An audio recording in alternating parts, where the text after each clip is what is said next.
Hola, ¿qué tal? Bienvenidos. Este es nuestro Hogar Une, como siempre aquí reunidos de lunes a viernes con la mejor información para compartir con ustedes. Hoy es miércoles de personajes, entonces les traemos una persona que nos quiere compartir un poco su filosofía de vida y es el cambio de ser economista y politóloga a ahora dedicarse pues a viajar, a darle la vuelta al mundo y sobre todo a enseñarnos porque nos trajo un manual de una vuelta al mundo. La idea es que con ella compartamos estos 15 minutos. Bienvenida Sandra Canudas a nuestro programa. Gracias. Sandra, ¿cómo así que una politóloga, economista y se dedica a esto de crear manuales y de viajar por el mundo? Bueno, el tema de crear un manual fue porque cuando yo tomé la decisión de hacer la vuelta al mundo me costó tanta encontrarla y había una cultura tan poco de darse a un viaje independiente que al final, cuando a mi regreso estuve tan contenta y tan provechoso fue mi viaje que dije, eso no puede ser, que haya gente que tenga ese gusanillo de querer hacer un viaje como el mío y que a lo mejor quizá no lo hago porque no tenga esa información, con lo cual a partir de ahí pues ya desembocó en el manual. Usted me decía hace un momento antes de comenzar la entrevista que usted toma, digamos, esta decisión y que definitivamente es una decisión pues que cambia hasta la economía suya, porque de hecho usted se desempeñaba como profesional y ahora cuando se dedica a viajar por el mundo pues no tiene los mismos ingresos, pero que realmente vale la pena. Claro, en el tema del viaje es que hay muchos estilos, ¿no? En mi caso yo quería estar un año sin trabajar, con lo cual ahí vas tirando de los ahorros y ahí no ingresas nada, ¿no? Incluso en eso se tiene que ser como muy consciente, ¿no? Y una de las preguntas que hago en el libro de cuestionario es realmente, ¿tú serías capaz de vivir sabiendo que siempre tu cuenta corriente está en números rojos? O sea, que siempre están en negativos y nunca vas ingresando dinero. Eso parece fácil de decir, pero luego una vez estás empezando el viaje y ves que la cuenta se va reduciendo y no vas ingresando, pues hombre, se tiene que tener una autoconfianza y, bueno, simplemente saber que va a ser así, ¿no? Al menos durante una época y que al final estás disfrutando con ello. Sandra, ¿qué fue lo más difícil para usted tomar esta decisión y decir definitivamente no, me voy a recorrer el mundo, voy a buscar nuevas opciones, quiero realmente disfrutar mi vida? Claro, la decisión más difícil es superar el miedo, dejarlo todo y tirarte a un abismo porque finalmente no sabes qué lograrás o qué conseguirás haciendo este viaje, aun sabiendo que es una cosa que te hace ilusión. Y yo creo que el segundo punto más complicado es que en las culturas latinas como que estamos tan acostumbrados a llamar a la mamá cada día, que nos pregunta que si hemos comido bien, que cómo estás, que tal. Los amigos que tampoco nos se tiran a este tipo de aventura. El trabajo que todavía tenemos esa mentalidad de que nos tiene que durar para toda la vida y tiene que ser el único, ¿no? Y esas actitudes, sobre todo muy latinas, muy arraigadas que tenemos, para intentar cambiarlas es muy difícil. Y cuando lo intentas, siempre hay en tu entorno muchísima gente que como que te critica, ¿no? Por el simple hecho de ser diferente e intentar hacer cosas y superarte, porque al final o ellos continúan teniendo miedo o simplemente pues no respetan tus ideales, ¿no? A eso iba yo. ¿Cuáles fueron esas barreras que usted enfrentó cuando decide realmente pues lanzarse a esto de un año sabático completo, de no trabajar, de irse realmente a recorrer el mundo? O sea, realmente usted se está enfrentando a un cambio de vida completo. Claro, y además es enfrentarse a un cambio de vida que tampoco no sabes cómo te va a ir, y eso es lo peor, porque tú cuando, por ejemplo, tienes un cambio de vida, que te vas a vivir a un país extranjero, pero sabes que tienes un visado de trabajo o que alguien te está esperando allí, entonces es diferente, porque ya la probabilidad de conocer cuál será tu futuro es mucho más elevada.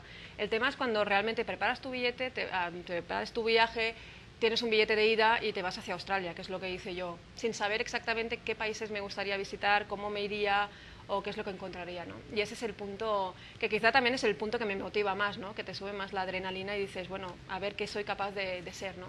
Y esa es una de las ventajas que también pongo en el libro, cuando tú te atreves a hacer un tipo de viaje así, de vuelta al mundo o un sabático de 6 meses o lo que sea, al final tú te ves sacando y desarrollando unas capacidades que antes no conocías por el hecho de que estabas en una vida muy rutinaria. Esa sería una de las razones por las que vale la pena hacer un viaje de este tipo. Sí, hay muchas. Una es precisamente el hacer algo que te gusta. Esa es la número uno, ¿no? Al final la vida solo se vive una vez, se tiene que vivir intensamente y ¿por qué no hacer algo que sí se puede? Que te puede dar la oportunidad de ser más feliz. Esa es la primera. La segunda es que incluso a nivel de trabajo, a nivel profesional, todavía tenemos la mentalidad, sobre todo en estilos más conservadores de directores de recursos humanos, que el hecho de hacerte un sabático es como para alguien perezoso, ¿no? Que quiere pasarse unas vacaciones y no hacer nada. Y es completamente equivocado. O sea, un viaje de este tipo te desarrolla una inteligencia emocional, tienes una capacidad de improvisación muy importante que hoy en día, incluso a nivel de categorías profesionales gerenciales o de directores de empresas, se necesitan, ¿no? Definitivamente hay un cambio completo de filosofía, de ser economista, politóloga y ahora pues dedicarse, como usted misma lo decía, al sabático, a conocer, a viajar y de pronto a escribir este manual de una vuelta al mundo, donde usted quiere compartir esos conocimientos que adquirió pues en esta aventura, porque usted lo vive así lo relata en su libro. Cuéntenle a nuestros televidentes que a esta hora ven El Hogar Une algunos de esos trucos, por ejemplo, cómo preparar una maleta para un tipo de viaje, o qué debía hacer en este tipo de viajes. Claro, uno de los trucos más importantes, por ejemplo, es el tema del equipaje, ¿no? Te das cuenta cuando tienes, hoy en día, antes sí que era mejor, porque te dejaban como un exceso de unos 30, bueno, te dejaban un equipaje como de 30 kilos, 40, hoy en día es como que 20 y justito. Entonces, claro, tirarte un año con 20 kilos de equipaje es complicado. Entonces hay trucos como plegar la ropa normal, pero luego enrollarla sobre sí misma. Entre la mochila o la maleta, yo siempre digo maleta, porque es mucho más segura, a nivel de que no te la pueden abrir, es semirrígida, con lo cual los objetos delicados no pasan peligro, y además pues a la hora de trasladarte es mucho más cómoda. Cosas como a nivel, por ejemplo, económico, máximo sacar dinero una vez a la semana, porque si no pierdes la referencia del dinero que vas gastando. O por un tema de comisiones. Entre, por ejemplo, una Visa o una Mastercard, siempre es mejor sacar del cajero un Mastercard, porque las comisiones son inferiores. Si estás un año viajando y tocando diferentes países, pero uno de ellos te estás más de un mes, conviene, por ejemplo, mirar el tipo de cambio, porque muchas veces calculas sobre un tipo de cambio que te piensas que es fijo, y al final los cambios y las divisas son... Esto es un defecto profesional de economista, ¿eh? También te lo tengo que decir.